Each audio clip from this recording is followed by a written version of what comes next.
Bonjour à toutes et à tous, c'est Hermès, j'espère que vous allez bien, j'espère que vous avez apprécié la vidéo d'hier. Bon, il y a deux points qu'on doit voir ensemble. Le premier, c'est que c'est boule, c'est bien orienté, il n'y a aucun souci par rapport à cette représentation graphique et technique. La seconde, c'est qu'on est peut-être à l'aube d'un événement cataclysmique, d'une explosion haussière ou baissière par rapport à un indicateur technique que je vais vous montrer dans cette vidéo. Et à la fin de cette vidéo, vous saurez très exactement comment et par quel biais je vais pouvoir redéfinir l'intégralité de mon portefeuille de crypto-monnaies et surtout pourquoi je m'engage à le faire. Je m'étais déjà engagé à le faire il y a plusieurs jours, voire semaines.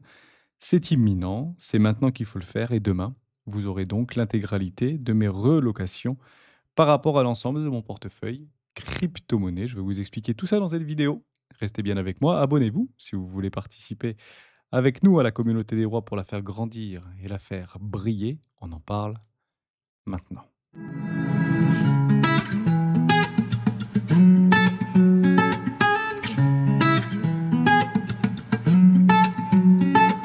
Mais juste avant de commencer, je vous invite toujours à rejoindre le Discord des rois du marché. Vous trouverez le lien dans la description. À l'intérieur, une documentation qui s'appelle la stratégie des 4 rois. N'hésitez pas à l'utiliser, vous en imprégner, vous en inspirer, que vous ayez 100 crypto-monnaies ou que 10 crypto-monnaies.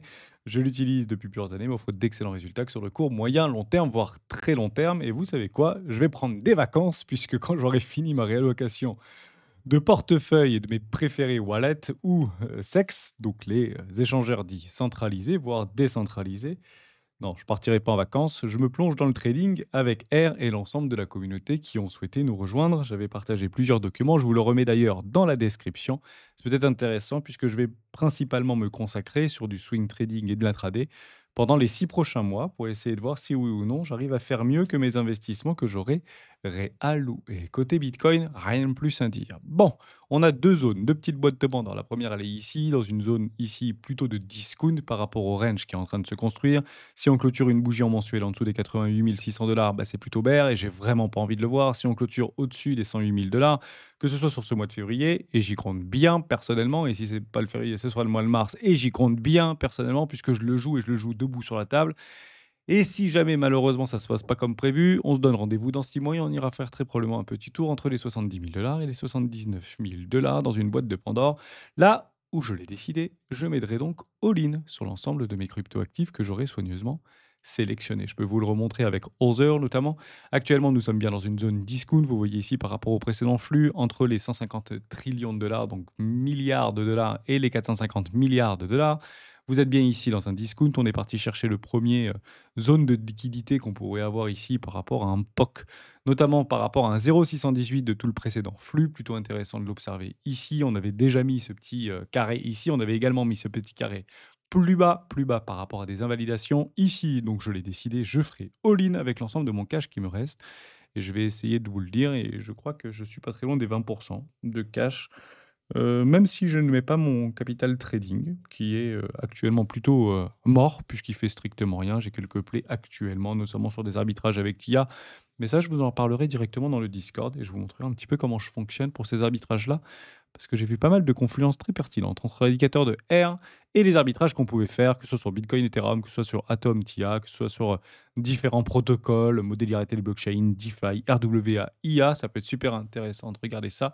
Ça peut donner un petit cran au-dessus en termes de profitabilité vis-à-vis d'un setup qu'on aura ensemble délimité. En tout cas, je vous partagerai comment je fonctionne tout simplement. Bon, maintenant qu'on a ça, qu'on soit plus haut, qu'on soit plus bas, qu'on soit au milieu, qu'on soit à droite, qu'on soit à gauche, bah, il n'y a pas de meilleur moment pour pouvoir faire des arbitrages et pour pouvoir constituer un portefeuille parfaitement bien équilibré. Donc je le ferai en équipondération, je vais vous expliquer tout ça, c'est très simple. Je vais sélectionner entre 20 et 25 crypto-monnaies. Au-dessus, ça ne serait strictement rien d'en avoir beaucoup plus pour la simple raison que les différentes spéculatives qu'il peut y avoir vis-à-vis de l'un du porte-monnaie ne sont plus déterminantes par rapport à la fluctuation des gains réalisés. Je vous explique comme suit, ça va être très simple à comprendre. Bon, je l'ai cherché pendant des mois. J'ai presque envie de dire j'ai cherché pendant des années. Tout au long de ce bear market, je l'ai vu, je l'ai regardé, je l'ai analysé et je l'ai loupé.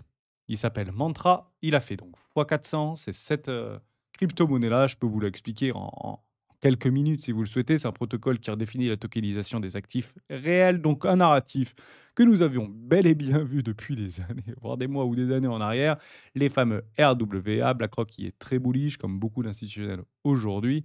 Pourquoi Mantra a littéralement explosé? Quand je vous dis exploser, c'est fois 400, hein, et on aurait pu tous le prendre. Il était sur tous les échangeurs centralisés, que ce soit du crypto.com, du Bitgate, du Binance, il était de partout. Bon, il a d'abord signé un partenariat stratégique qui n'avait pas trop d'ailleurs fait de mouvement pendant son annonce. 500 millions de dollars avec Mac Group. Mac Group, qu'est-ce que c'est? C'est au Moyen-Orient, aux Émirats Arabes Unis, c'est de l'actif immobilier. Ils ont signé un partenariat pour pouvoir tokeniser l'immobilier, notamment aux Émirats Arabes Unis. Le McNave a été live, c'était en octobre 2024, et croyez-le ou non, mais ça a plutôt bien réussi et plutôt surpris agréablement positivement l'ensemble de la communauté. Ce qui me fait chialer, mais je vais prendre mes mots, c'est que ce foutu mantra est aujourd'hui créé sur le Cosmos SDK. Eh oui, à un moment donné, on va pas se mentir. S'ils viennent se greffer sur ce type d'écosystème, c'est peut-être pas qu'il est à mettre à la poubelle tout de suite. Donc on peut partir du principe que ça garantit clairement, et c'est un peu la promesse, si vous voulez, du Cosmos SDK, avec son token natif de sécurisation, le Atom. On parlera même pas de TIA, de la modularité des blockchains, puisque au fond, Mantra vient directement en opposition. Alors, peut-être pas forcément en opposition, mais vient sur les plans membres concurrentiels de Celestia vis-à-vis de sa modularité. On parle ici de scalabilité, on parle ici d'interopérabilité, on parle ici de conformité. Et c'est clairement ce que je vous avais donné il y a plusieurs années en arrière. On est dans un nouveau cycle. Et ce cycle, c'est le cycle de la régulation, de la conformité, de la législation. Sans législation, il n'y a pas d'adoption. Et en fait, Mantra a misé beaucoup, il a misé gros sur la conformité. C'est la raison pour laquelle, d'ailleurs, au Moyen-Orient, ils sont parfaitement conformes, que ce soit pour travailler avec des fonds institutionnels, que ce soit pour travailler avec des entreprises ou des investisseurs.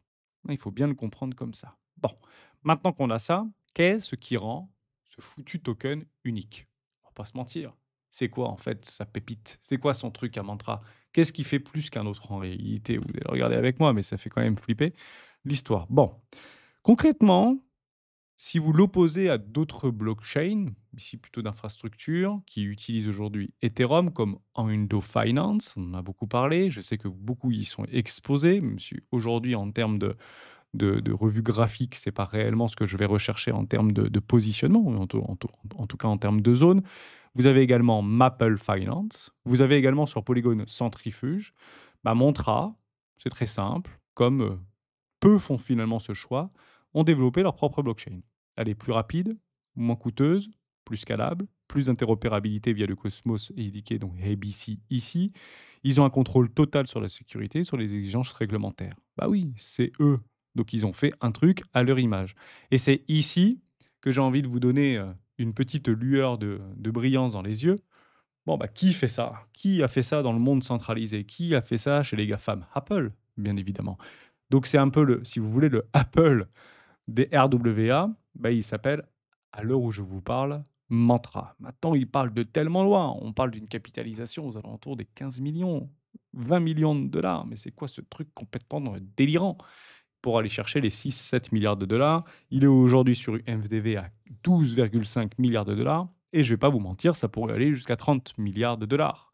Donc ce truc-là peut encore faire x2, peut-être x2,5, donc nous faire des coefficients multiplicateurs. Pour ceux qui y sont positionnés, et j'ose espérer que vous avez déjà pris des profits, puisque ça donne envie de vomir, en fait, le manque de volume qu'il y a sur cette crypto-monnaie. On parle de 100 millions, 136 millions de dollars de volume pour un truc qui vaut 6 milliards. C'est quoi ce délire?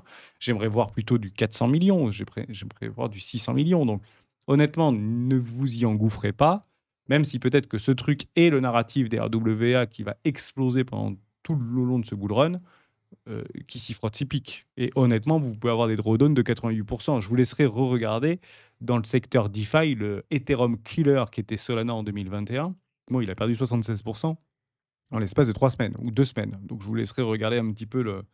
Donc, en somme, ça veut dire quoi? Ça veut dire que si vraiment ce truc vous plaît, si vous le pensez d'un point de vue fondamental et que ça vous propose une zone de rechargement d'achat pour un swing trading aux petits oignons, why not? Mais à ces niveaux de valorisation, même si ça peut encore doubler, c'est pas réellement ce qu'on attend. On va pas se mentir, et on va d'ailleurs en parler juste après. Bon, maintenant que je vous ai dit tout ça, est-ce qu'il y a réellement en fait une place pour d'autres crypto-monnaies par rapport au narratif qu'il est en train de propulser? Ils proposent presque envie de dire, une infinité de ce qui avait été proposé dans les technologies blockchain, que ce soit tout ce qui est DeFi, Finance, Denos, la DAO, les chain, enfin bref, c'est le melting pot de l'Apple, des RWA, et j'ose espérer que beaucoup le considèrent comme ça, et c'est pas forcément une tare, hein, soit dit en passant, ça. Bon, maintenant qu'on a ça, est-ce que le token, bon sang, a une forte utilité? Bah, ouais. Oui, pour la simple et bonne raison qu'ils proposent en fait toutes les strates de lead farming par rapport au staking. Vous avez des accès privilégiés aux produits tokenisés, donc il y a un usage et un accès d'utility token à travers le OM, et vous avez des rendements beaucoup plus attractifs si vous décidez de le staker pour sécuriser la blockchain. Donc ils ont créé un écosystème qui est le péage Mantra, donc ici le token OM, que si vous ne l'avez pas, bah, vous ne faites pas partie du game. C'est ça que je veux vous dire. J'espère que là-dessus, vous le comprenez. Ça reviendrait comment je pourrais essayer de le transparaître par rapport à... Oui, c'est comme si vous aviez, vous vouliez bénéficier de l'intégralité de l'écosystème Apple, mais vous aviez un Samsung et un Mac. C'est à peu près la même chose. Donc vous avez compris que généralement, on a réussi à créer autour d'Apple une symbiose pour avoir tous les produits Apple. Et c'est ça, c'est leur grande force, hein. C'est ce qui fait le pourquoi ils sont autant valorisés aujourd'hui avec, et ça ne veut pas dire qu'ils ont des milliards d'utilisateurs, hein. C'est qu'aujourd'hui, ces milliards d'utilisateurs sont des vaches à lait, vraiment des poules aux œufs d'or, parce qu'ils créent l'écosystème et alimentent et auto-alimentent l'écosystème Apple. Et c'est en ça, en fait, que je milite par rapport à ces projets-là, vis-à-vis de la on n'aime pas que quand je dis ça, mais la contrainte autour du token. Bon, maintenant qu'on a ça, on peut aller regarder du côté un petit peu des challengers. Hein, si vous prenez la modularité des blockchains, bah, effectivement, vous en avez un paquet derrière. Et ça fait un peu flipper parce que vous avez de l'Arbitrum, vous avez de l'Optimistic Rollup, vous avez du TIA, vous avez de l'Osmo, vous avez du Manta qui est en train de se faire déchirer littéralement, vous avez Matic, bon, il y en a quand même un paquet si vous avez en fait en concurrence directe par rapport à la modernité de votre chaîne. Mais vous avez d'autres tags, hein. Vous avez ici les DAO, vous avez des infrastructures et les role assets. Et si vous regardez les red role assets, qui aujourd'hui arrivent à talonner Mantra, ben vous avez raison. Vous avez Hondo, vous avez Pendle, vous avez CTC, vous avez dans les plus connus et pas forcément les plus capitalisés, Pic qui est plutôt dans la d'épine également, hein. On peut le prendre comme ça, mais bon, RWA, tokenisation des usages, d'épine, il y a quand même des formes de coalition, j'ai presque envie de dire. Mais voilà, faites votre choix. Si aujourd'hui vous décidez Mantra Hondo par rapport à la capitalisation, en réalité, vous voyez que c'est très proche par rapport à une capitalisation 100% diluée ou 100% émise en termes de tokenomics. Donc, est-ce que Hondo sera meilleur que Mantra? Est-ce que Mantra sera pas meilleur? Et vous voyez, en fait, au niveau de l'historique, par rapport au listing de ce token, qui est un listing qui date hein, depuis 2020-2021, donc porté du principe que tout le monde a pris à bouffer sur ce token-là. Donc aujourd'hui, bah, il n'y a plus de vendeurs, en fait, il n'y a que des acheteurs. Et la moindre étincelle fait que le prix continue à se déplacer de façon violente vers le nord. Et on peut les comparer en réalité par rapport à cette, cette formidable intuition que Mantra, que j'ai vue, j'y étais, je l'ai vu, je l'ai regardé, mais Ethereum était déjà parti un petit peu, il avait quand même fait des coudes, il avait une forme de... et aujourd'hui, ah, on se dit mince, Ethereum, est-ce qu'il est mort? Est-ce que c'est plutôt Solana? Est-ce que c'est pas machin? Est-ce que c'est truc? Bon, j'ai envie de vous dire, j'étais suffisamment exposé dans le cosmos SDK, donc j'ai pas pris Mantra, mais bon, quelle connerie finalement. Et vous avez compris un petit peu le business. Maintenant, si on prend, faut se dire, non, si on prend le business réellement de OM, donc de Mantra, vous en avez plusieurs. Vous avez pré-staking, yield farming, restaking. Et c'est en fait complètement, enfin pas forcément à l'antipode ou à l'opposé, mais c'est quelque chose qui est un peu plus loin par rapport à Hondo, qui lui qui ne se concentre que de façon prépondérante au marché obligataire. Donc vous imaginez bien que la barrière à l'entrée de Hondo par rapport à Mantra est extrêmement élevée. Si vous prenez Maple, lui, il est plutôt dans du prêt privé, j'ai envie de dire, du prêt crypto, de pair à pair. Si vous prenez Centrifuge, lui, il est plutôt dans le financement des RWA.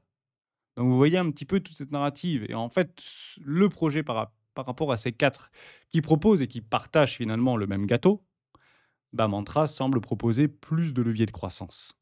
Et vous comprenez bien ici ce terme, levier de croissance, que je vous rabâche à chaque vidéo. Voilà ce que je voulais vous dire. Maintenant, est-ce que Mantra est le futur des WA leader de la blockchain? J'en ai pas la moindre idée. Mais en tout cas, ça en prend potentiellement le chemin. C'est la raison pour laquelle Je vais vous donner ici, et après j'irai à ma conclusion, et je pense qu'elle va vous intéresser, quelle sera en fait ma répartition par rapport à ces différentes blockchains et tokens qui sont encore aujourd'hui dans de très bonnes zones pour pouvoir les arbitrer.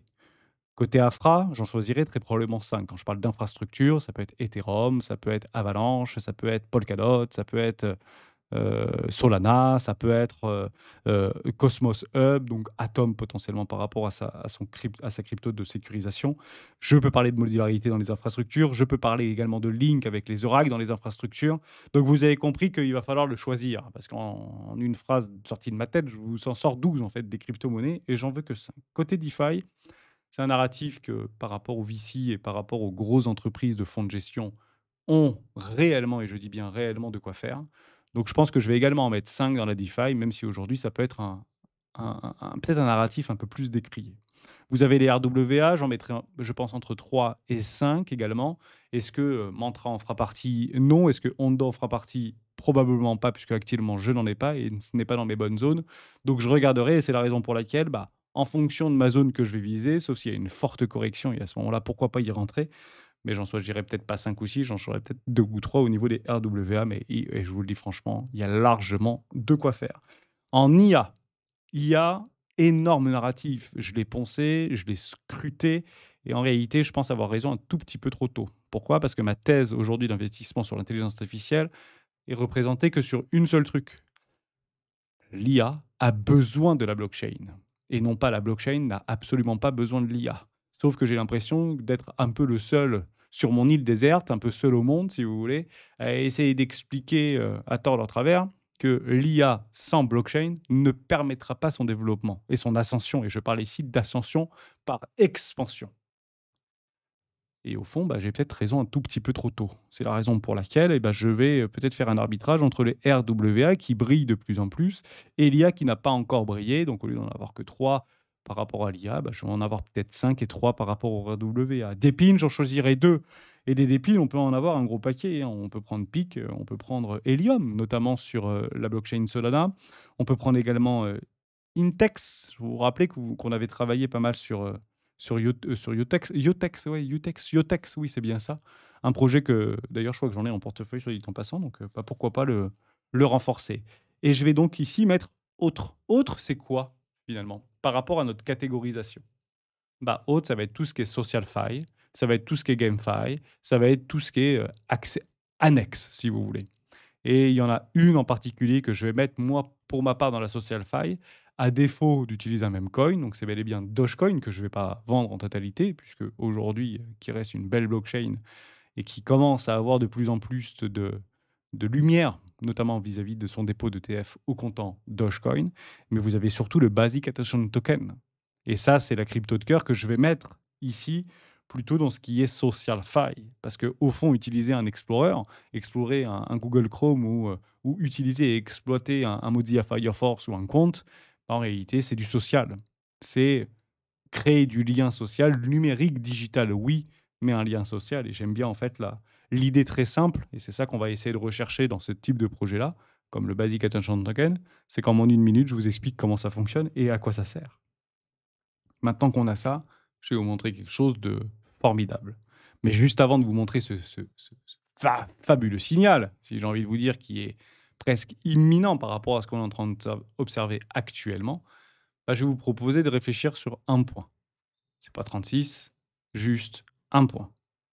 Si vous prenez aujourd'hui un capital de 1000, 10 000 ou de 100 000 dollars, et que la seule chose qu'on voulait faire, bah, c'est en fait un fois 100. C'est la raison pour laquelle on avait autant de crypto-monnaies. Un petit peu à l'image de Mantra, si vous voulez. Mantra a fait un fois 400, presque un fois 450, et il peut presque faire peut-être un fois 700 ou un fois 800 par rapport à son début. Bon, bah, on a perdu une cartouche, c'est ça qu'il faut en fait se rendre compte. Si dans un cycle entier, par rapport à 50, 100, peut-être 150 crypto-monnaies que nous avons dans notre portefeuille, si on en a déjà loupé un qui a fait une coefficient multiplicateur complètement délirant, c'est pas dit qu'on en ait 2, 3, 4, 5, parce que si vous regardez le cycle de 2021, je vous le dis, il n'y en a pas tant que ça en réalité, des fois 400. Vous aviez eu Solana précédemment, vous aviez également Multiverix, vous voyez, mais et encore une fois, ce sont des cryptos qui étaient dans le feu de l'action et qu'on pensait tous que ça pouvait pas monter aussi haut, parce qu'on avait un gros billet. Aujourd'hui, le truc, c'est qu'on cherche le Solana, qu'on cherche le GLD, on cherche le truc, quoi. Et très probablement que, bah, si on cherche et bah, plus on cherche et plus on ne le trouvera très probablement pas. Et si vous avez en fait la possibilité de faire peut-être 1 fois 200, 2 fois 100, peut-être 1 fois 300 avec un capital de 1000, 2000 ou 100 000 $, bah, ça vous donnera par rapport à l'ensemble de vos crypto-monnaies qui, elles, vont se vampiriser les unes avec les autres, qui sont très peu capitalisées, donc qui vont de moins en moins briller. Et il faut prendre conscience de quelque chose de fondamental, c'est qu'à un moment donné, qu'on le veuille ou non, ces grosses crypto-monnaies qui sont très capitalisées vont vampiriser les flux de capitaux entrants. On n'est plus dans la partie des petits VC, on n'est plus dans le private equity. Là, on est rentré dans la phase institutionnelle et les institutionnels se sont déjà positionnés. Et croyez-le ou non, ils ont un vrai problème, ces gens-là. C'est qu'ils ont besoin de très fortes liquidités pour pouvoir sortir de la meilleure manière. Et quand on compare par rapport au président argentin, que sur une capitalisation de 4,6 milliards de dollars, ou encore le Trump de Donald Trump, sur une capitalisation qui est presque montée à 20 milliards, 15 ou 20 milliards de dollars de capitalisation, et qui a perdu près de 70 ou 80% de sa capitalisation, avec des faibles flux en fait sortis d'argent. Il n'y a pas 1 milliard. Les gens, ils se sont pas fait 2 milliards de dollars sur la cap. Ils se sont fait peut-être 50 millions, ils se sont fait 150 millions, ils se sont peut-être fait allez, 200 millions. C'est beaucoup d'argent. Mais vous voyez en fait que cette part de liquidité qui est directement inscrite dans une représentation capitalistique est complètement déséquilibrée. Et donc, si on commence à mettre des 400 millions sur Bitcoin, si on commence à mettre des 100 millions sur Ethereum, si on commence à mettre, il va falloir avoir une market cap énorme. Et c'est, je pense, en ça que ça va probablement nous surprendre. C'est que par rapport au cycle précédent, on avait l'habitude d'avoir des 10 milliards, des 30 milliards, et pour les meilleurs, des 100 milliards. Est-ce que vous êtes prêt à avoir du 1000 milliards sur Ethereum? Est-ce que vous êtes prêt à avoir du 500 milliards sur Solana? Est-ce que vous êtes prêt à avoir du 280 milliards sur Link? Si, en fonction de ce que je viens de vous dire, ça paraît délirant, bah partez du principe que c'est en là et c'est en ça que le marché va littéralement se catapulter au nord. Mais il va renforcer des énormes projets. Et comprenez-le comme ça. On parlait tout à l'heure des fois 100, des fois 200. Si vous prenez juste votre même capital, avec 1000, 10 000 ou 100 000 balles, et que vous avez en fait un modeste sur 20 ou 25 crypto-monnaies, x5, x10, vous choisissez quoi? Vous choisissez le x100, le x200, et vous voyez en fait peut-être 99% de vos crypto-monnaies qui vont littéralement s'effondrer au sol, ou vous choisissez plutôt un x5, x10 avec 20 crypto-monnaies qui pourraient potentiellement, tel un unisson, sur une analyse profonde, technique et fondamentale de chaque actif que nous avons sélectionné, quelle que soit sa capitalisation, encore faut-il qu'elle soit plutôt bien positionnée au sein même de son écosystème, ça revient exactement au même. Ça veut dire quoi? C'est-à-dire qu'actuellement, sur ce marché, qu'on le veuille ou non, et c'est pas forcément une mauvaise chose, je vous le dis en toute franchise, c'est plutôt par rapport à un biais qu'on a, par rapport à cette volonté de se précipiter à vouloir faire des gros coefficients multiplicateurs. Et le problème, c'est que pour la plupart, beaucoup l'ont déjà fait. Les gros coefficients, bah, en fait, il y en a déjà plusieurs et on peut se lister 5 ou 6 crypto-monnaies qui ont déjà fait du x200 ou du x400 et malheureusement, ils se comptent sur le doigt d'une main ou peut-être de deux mains grand maximum. Mais la conclusion fondamentale, elle est ici. C'est que un, on n'a pas peur. 2, on est des gamblers. 3, on est court-termiste.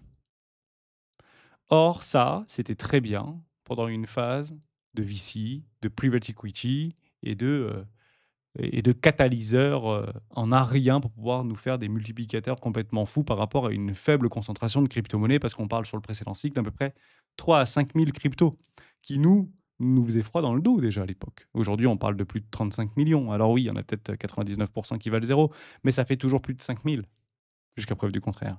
Aujourd'hui, en termes de crypto-monnaies qui méritent peut-être le droit de vivre, il n'y en a peut-être pas 3 000, 5 000, il y en a plus près des 20, 30 000, et si ce n'est pas 50 000. Et donc, c'est beaucoup trop en réalité.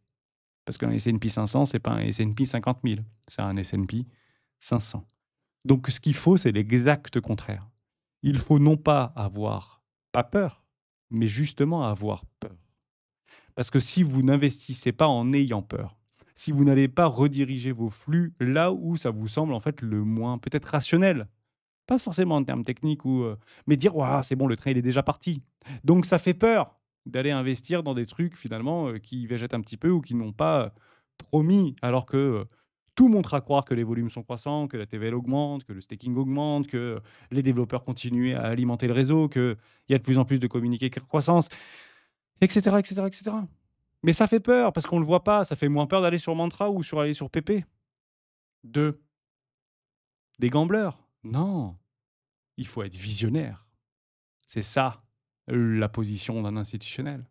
C'est de jouer la vision, c'est pas jouer du gambling. Et trois, faut pas être court-termiste. Il faut être davantage long-termiste. Et c'est la raison pour laquelle, si vous voulez commencer à faire des arbitrages au sein de votre portefeuille, vous allez toutes les lister, vous allez vous dire, est-ce que vous êtes prêt à les garder 10 ans? Tout simplement. Est-ce que vous êtes prêt, oui ou non, à les garder 10 ans?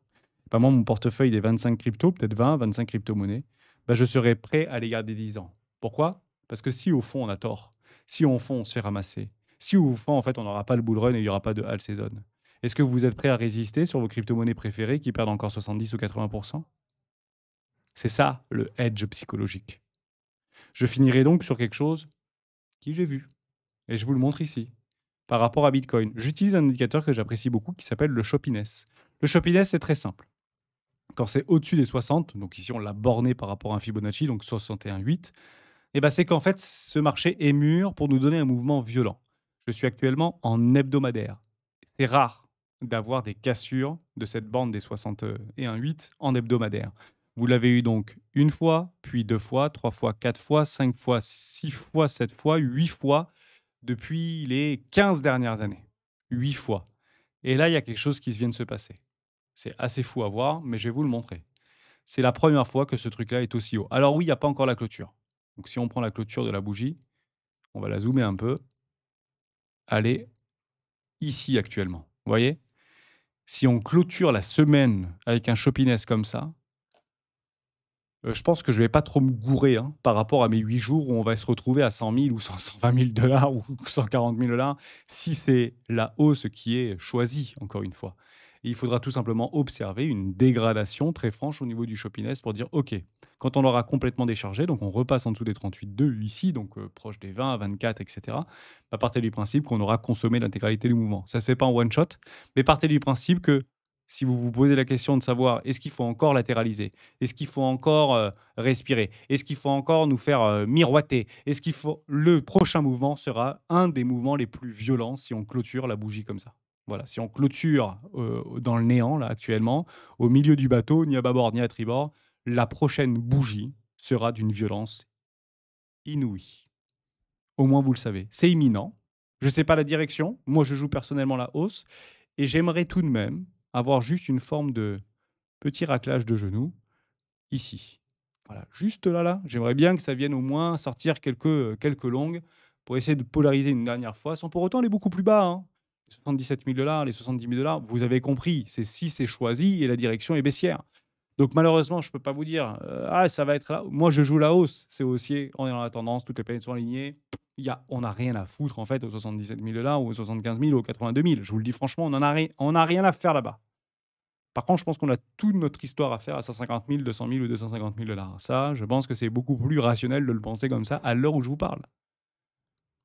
Donc si jamais, je vous le dis en toute franchise, à la fin du mois, on clôture bel et bien au-dessus des 110 000 $, à la fin du mois, et c'est pas moi qui le dis, hein, ce sont aussi les contrats options par rapport à un gamma squeeze qu'on peut jouer ensemble, puisque vous êtes très polarisés, nous sommes très polarisés. Ici, 110 000 par rapport au 28 février, et vous avez ici les 70 000 par rapport au 28 février. Je ne vous mens pas.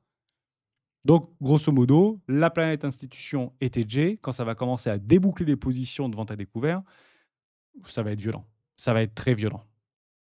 Et donc, on aura très probablement le feu d'artifice qu'on voulait tant, pas forcément final, qui pourrait durer plusieurs semaines, plusieurs mois, le fameux magnifique rallye de printemps si vous le souhaitez, et vous prenez des profits lorsqu'il se présente. La seule chose que j'ai décidé, c'est d'avoir ma pondération qui est faite avant ce moment-là. Et comme je vous le dis, ça peut être dans les 10 prochains jours. Donc demain, vous aurez la concrétisation globale de ce que je vous propose aujourd'hui. Ciao.